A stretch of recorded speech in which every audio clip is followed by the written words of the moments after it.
সমস্ত তার সময়গুলো যে রয়েছে সবগুলো সময় তিনি শুধুমাত্র উম্মতের জন্যই চিন্তা করতে থাকতেন।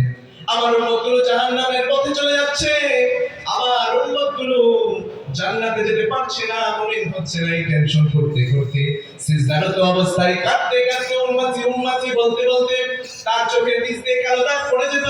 তিনি যখন সিজদারত অবস্থায় থাকতেন তার হাঁটুগুলো ব্যথা কাতর হয়ে যেত, তবুও সিজদা থেকে মাথা তুলতেন না। এই অবস্থা দেখে আমার রব্বুল আলামিন কোরআনুল কারীমের মধ্যে আয়াত নাযিল করে জানিয়ে দেন, ফালাআল্লাকা বাখিউন নাফসাকা আলা আথারিহিম ইল্লাম ইউমিনু বিহাদাল হাদীসি আসাফা। রব্বুল আলামিন বলেন, ও নবী, আপনি আপনার উম্মতের জন্য টেনশন করতে করতে আর চিন্তা করতে করতে আপনি কি আপনার নিজের জানটাই শেষ করে দিবেন? আপনি কি মরেই যাবেন, তবু কি আপনি মাথা তুলবেন না? আমার নবী বলেন, যদি প্রয়োজন হয় তবে কাল কিয়ামতের ময়দানে যতক্ষণ না পর্যন্ত আমার একটা উম্মতও জান্নাতে প্রবেশ না করবে, আমি নবী ততক্ষণ পর্যন্ত আমার উম্মতের জন্য কান্না করতে থাকবো। মুসলিম শরীফের আরেক হাদিস থেকে জানা যায় আমার নবী আমাদেরকে কতটা ভালোবাসতেন। একদিন প্রিয় নবী সাল্লাল্লাহু আলাইহি ওয়াসাল্লাম কোরআনের দুটো আয়াত তেলাওয়াত করছিলেন। দুইজন নবী তাদের উম্মতের জন্য কান্না করছিলেন, তাদের উম্মতের জন্য মায়া করছিলেন। প্রিয় নবী সাল্লাল্লাহু আলাইহি ওয়াসাল্লাম বলেন, হযরত ইব্রাহিম আলাইহিস সালাম রব্বুল আলামিনের কাছে ফরিয়াদ কণ্ঠে তিনি বলছেন, রাব্বি ইন্নাহুন্না আযলাল্না কাসীরাম মিনান নাসি ফামান তাবি'আনি ফাইন্নাহু মিন্নি ওয়া মান 'আসানি ফাইন্নাকা গফুরুর রাহিম।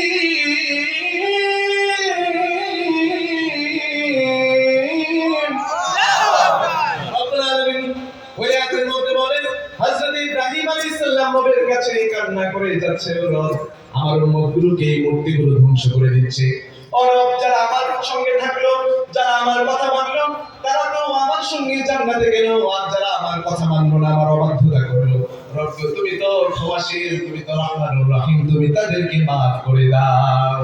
আমার হযরত ঈসা আলাইহিস সালাম উম্মতের জন্য কাঁদে, ইন তুআযিবহুম ফাইন্নাহুম ইবাদুক ওয়া ইন তাগফির লাহুম ফাইন্নাকা আনতাল আজিজুল হাকীম।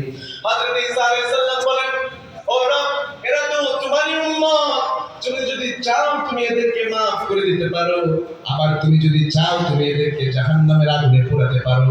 তুমি তো মহা পরাক্রমশালী, তুমি তো দয়াবান মেহেরবান, তুমি আমার উম্মতগুলোকে মাফ করে দাও। এই দুই নবীর উম্মতের জন্য যখন তারা ফরিয়াদ করে আল্লাহর কাছে যখন তারা ক্ষমা প্রার্থনা করছেন, আমার নবী চিন্তা করলেন, আমি তো দয়ার সাগর, মায়ার সাগর, রাহমাতুল লিল আলামিন, আমি কেন আমার উম্মতের জন্য চিন্তা করব না? আমার নবী সিজদায় পড়ে ছোট বাচ্চাদের মতো কান্না করতে লাগলেন, উম্মতি উম্মতি উম্মতি, আল্লাহু আকবার। আমার নবী সাল্লাল্লাহু আলাইহি ওয়াসাল্লাম কান্না করতে লাগলেন। এই অবস্থা থেকে রব জিবরাইল আলাইহিস সালামকে পাঠিয়ে দিয়ে বললেন, যাও যাও, গিয়ে দেখো আমার হাবিব কি জানতে চায়, কি চায়, তাড়াতাড়ি গিয়ে শুনে আসো। হযরত জিবরাইল আলাইহিস সালাম যখন এসে জিজ্ঞেস করলেন, কি হলো প্রিয় নবী, আপনি কি চান? নবী বললেন, আমি আমার উম্মতের ক্ষমা চাই, কাল কিয়ামতের ময়দানে আমার উম্মত জাহান্নামে পড়বে, আমি নবী সহ্য করতে পারবো না। আমার নবী সাল্লাল্লাহু আলাইহি ওয়াসাল্লামের এই কথা শুনে হযরত জিবরাইল আলাইহিস সালাম রবের কাছে গিয়ে যখন এই কথাটুকু বললেন, রব বললেন, যাও যাও আমার নবী আমার হাবিবকে গিয়ে জানিয়ে দাও, আমি আপনার উম্মতের ব্যাপারে আপনাকে অসন্তুষ্ট করব না, আপনাকে আমি সন্তুষ্ট করেই ছাড়বো। সুবহানাল্লাহ। চিন্তা করেন, সারাটি জীবন এমনকি কাল কিয়ামতের ময়দানে তিনি কান্না করতে থাকবেন, একটিবারও তিনি নিজের ছেলে মেয়ে আত্মীয় স্বজন কারোর জন্য চেয়েছেন? বলেন, কার জন্য চেয়েছেন? আমাদের জন্য চেয়েছেন। এখানে যারা বসে আছি, যারা দাঁড়িয়ে আছি, বাহিরে ঘুরছি ফিরছি, তাদের জন্য চেয়েছে। বলেন, যেই নবী এত মহব্বত করতেন, সেই নবীরে কেউ গালি দিলে আমাদের শরীরে আঘাত লাগে কি লাগে না? সেই কোরআনকে অবমাননা করলে আমাদের শরীরে আঘাত লাগে কি লাগে না? সেই আল্লাহকে অবমাননা করলে আমাদের শরীরে আঘাত লাগে কি লাগে না? আমরা দেখি কিছুদিন পর পরে আমার এই বাংলার শরীরে কোরআনকে অবমাননা করা হয়। আমরা দেখলাম নর্থ সাউথ ইউনিভার্সিটিতে একটি ছেলে অপূর্ব পান সে আমার কোরআনকে প্রকাশ্যে অবমাননা করলো, ঠিক কিনা বলে? এই ইউনিভার্সিটিতে একজন শিক্ষক কোরআনের রেফারেন্সে পড়াচ্ছিলেন বিধায় তাকে বিশ্ববিদ্যালয় থেকে বহিষ্কার করা হলো, কিন্তু তাকে জামায় আদর করে বাড়িতে পৌঁছে দেওয়া হলো, ঠিক কিনা বলে? আজকের এই মাহফিল থেকে স্পষ্ট আহ্বান জানিয়ে যেতে চাই, কোন মায়ের বেটা যদি আমার রাসূলকে গালি দিবা, আমার কোরআনকে অবমাননা করবা, আমার আল্লাহকে অবমাননা করবা, তোমাদেরকে তৌহিদি জনতা ছেড়ে কথা বলবে না।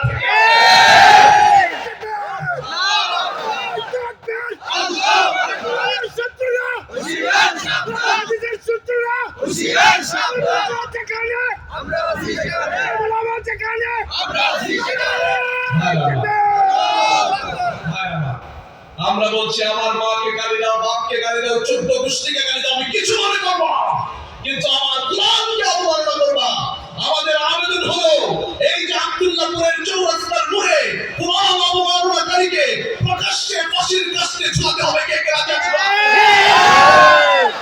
ভাইরা আমার, আমরা দেখলাম আমার রব যিনি আমাদেরকে সৃষ্টি করেছে তাকে নিয়ে আবল তাবল বলে, আউল বাউল ফাউল, ঠিক না বলে? বলে আমার আল্লাহ নাকি মুনাফিক, নাউজুবিল্লাহ বলে। এগুলো তো মুখে পানি দেয় না, ঈমানই নাই এগুলো। এগুলো আমার আল্লাহকে কি বলবে? বলেন, এদেরকে আমরা কি কোরআন হাদিস দিয়ে কি জবাব দিব? এগুলো কোরআন হাদিসের কি বুঝি, ঠিক না বলে? আবার বড় কষ্ট হয় মানববন্ধনের নামে, ফেসবুকের স্ট্যাটাসের নামে, সাংবাদিক সম্মেলনের নামে যারা দাড়ি টুপি দিয়ে যারা মুসলমানের বেশ ধরে এই আউল বাউলের পক্ষ নিয়া তোমাদের ঈমান নাই, ঠিক না বলে? এইজন্য স্পষ্ট আমি সেভাবে আমার আল্লাহর এক এক জায়গায় এক কথা বলি। নাউজুবিল্লাহ বলেন, আলোচনা বলেন নাউজুবিল্লাহ। আল্লাহ নাকি এক জায়গায় বলেছে কলম আগে সৃষ্টি করেছে, আল্লাহ নাকি বলেছে আরশ আগে সৃষ্টি করেছেন, আল্লাহ নাকি বলেছেন রূহকে আগে সৃষ্টি করেছেন, আল্লাহ নাকি বলেছেন ইশকে আগে সৃষ্টি করেছেন। এদেরকে আমরা কি বলে বোঝাবো? এরা কোরআন হাদিস জীবনে ধরছে নাকি? ধরছে নাকি? বলে ঈমানই নয়, ঈমান তো আগেই চলে গিয়েছে। আপনি বলবেন হুজুর আমাদেরকে জানিয়ে দিন, আমরা জানি না সাধারণ মানুষ। কোরআন হাদিসের তিরমিজি শরীফের হাদিসের মধ্যে নবী সাল্লাল্লাহু আলাইহি ওয়াসাল্লাম বলেন আউয়ালু মা খালাকাল্লাহুল কলম, সহিহ হাদিস। এই হাদিস থেকে জানতে পারি সর্বপ্রথম রব কলম সৃষ্টি করেছেন। আর রূহের ব্যাপারে ওয়াসালুনাকা আনির রূহ, এই ব্যাপারে আরো আলোচনা আছে। রূহ আগে সৃষ্টি করেছেন সেই কোনো আলোচনা নাই, ঠিক আছে? আবার ইশকের ব্যাপারে কোথাও নাই কোরআন হাদিসে এটা আগে সৃষ্টি করেছে। আবার আরশের ব্যাপারে ওয়ারাব্বুল আরশিল আযীম আছে, কিন্তু কোথাও বলা নাই যে আরশ আগে সৃষ্টি করেছেন। তাহলে সে কি সত্য বলল না মিথ্যা বলল বলেন? আবার এই মূর্খ বলে কি দেখে বলে কুল আউযু বিরাব্বিন নাস, আল্লাহ নাকি কোরআনের মধ্যে নাসানাসি কথা বলেছে। আজকে এর কাছে ওর কাছে আগে একজন ছিল সংসদে বসে বসে তাফসীর করত, আর এখন এই আউল বাউল ফাউল তাফসীর করে। পরিষ্কার জানিয়ে দিতে চাই, যেই রব তোমাকে সৃষ্টি করেছে, যেই রবের দুনিয়ায় তুমি বাস করছো, সেই রবকে অবমাননা করবা, তোমাদের কল্লা তৌহিদি দৌলা কেটে ফেলবে, ঠিক না বলে? সেই শয়তানগুলোকে, এই মুরতাদগুলোকে ঢাকা শহরের চৌরাস্তার মধ্যে প্রকাশ্যে ফাঁসির কাস্টে ঝুলাতে হবে, ঠিক না বলে? আমরা দেখলাম আফগানিস্তানে, আপনারা যে ফেসবুকে ছবি দেখছেন, আফগানিস্তানের মধ্যে একজন মুজরিম অপরাধীকে প্রকাশ্যে আপনার স্টেডিয়ামের ভিতরে প্রকাশ্যে তার পাল্লা শিরচ্ছেদ করা হলো। আমরা চাই এই বাংলার জমিনে কোরআন ও সুন্নাহর আইন চালু হোক। আমরাও যেন এই বাংলার জমিনে আর কোনো বাটপার চিতার, কোরআনের অবমাননাকারী, আল্লাহকে অবমাননাকারী, রাসূলকে গালিদারকারী আর কাউকে না দেখি, ঠিক না বলে? এইজন্য আমরা চাই কোরআন ও সুন্নাহ চাইলো। কিভাবে হবে বলে? কিভাবে হবে? ইংরেজরা আমাদের দেশে দিয়ে গিয়েছে সেই ইংরেজদের নিজস্ব তৈরি আইন, সেই আইন আমাদের দেশে কেমন করে তৈরি হবে? আমাদের আব্দার আরেকটি, অনেক আইন পাস করেছে এই বাংলার জমিনে, অনেক সনদ হচ্ছে, কিন্তু যারা আমার আল্লাহকে গালি দিল, যারা আমার কোরআনকে অবমাননা করলো, যারা আমার নবীকে গালি দিল, তাদের ব্যাপারে আইন পাস করতে হবে, করতে হবে, করতে হবে, ঠিক না? তাহলে আমরা যদি নবীজিকে ভালোবাসি সত্যিকার অর্থে, মন থেকে, হৃদয় থেকে যদি ভালোবাসি, তাহলে এদের বিরুদ্ধে দাঁড়িয়ে যাওয়ার দরকার আছে না? ওই সময় সাহাবায়ে কেরাম নবী করিম সাল্লাল্লাহু আলাইহি ওয়াসাল্লামকে নিজের জানের চাইতে বেশি ভালোবাসতেন। বর্তমান সময়ে আমাদেরকে আলেমদেরকে ভালোবাসতে হবে, ঠিক কিনা বলে? আলেমরা যদি বলে এবারে কোরআনের জন্য, সুন্নাহর জন্য রক্ত দিতে হবে। কে কে রক্ত দিতে প্রস্তুত আছে? একটু হাত তুলে দেখান। আল্লাহ ভাইদেরকে কবুল মঞ্জুর করে।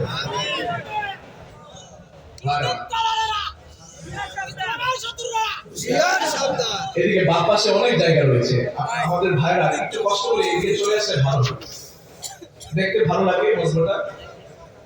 ভাইরা আমার যে কথা বলছিলাম, তাহলে আমার নবীকে ভালো বলতে তো ইনশাআল্লাহ প্রয়োজনে জিহাদের ময়দানে পর্যন্ত যেতে রাজি আছি তো ইনশাআল্লাহ। اللهم ارزقني شهادة في سبيلك واجعل موتي في بلد رسولك। আল্লাহ তুমি আমাকে শহীদি মর্যাদা দান করো, শহীদের কাতারে তুমি নাম লেখা দিও, জিহাদের ময়দানে তুমি আমাকে মৃত্যুবরণ করার তৌফিক দান করো। আল্লাহ গো তুমি আমাকে তোমার নবীর দেশে যেন আমি মৃত্যুবরণ করতে পারি সেই তৌফিক দান করো। আমাদের ওই দোয়া করার দরকার আছে না?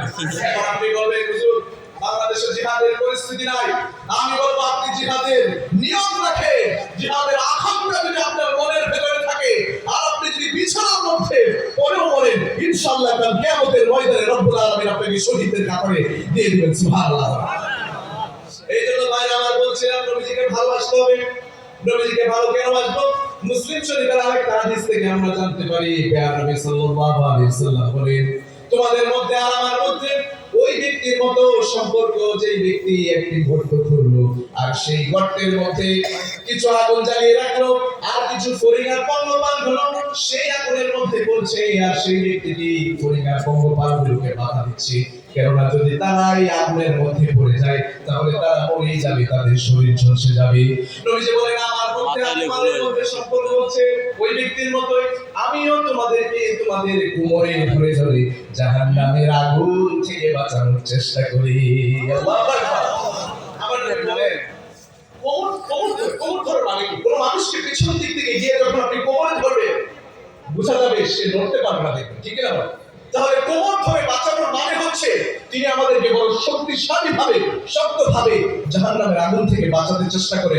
নবীজি বলেন এরপর আমার কিছু বান্দা জাহান্নামে চলে যায়, ঠিক না বলেন?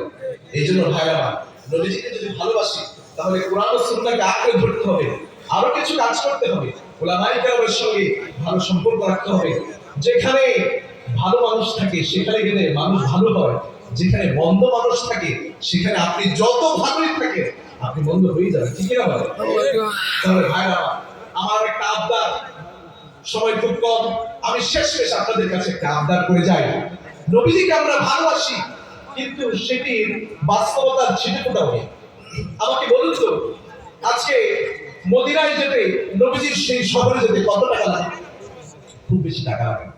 এটি বলার পূর্বে আমি আপনাদেরকে দুটো ইনফরমেশন দিচ্ছি। স্বর্ণের দোকান আছে এলাকায়? আছে। স্বর্ণের দাম কত বলেন? 2 লক্ষ টাকার উপরে আপ ডাউন করছে।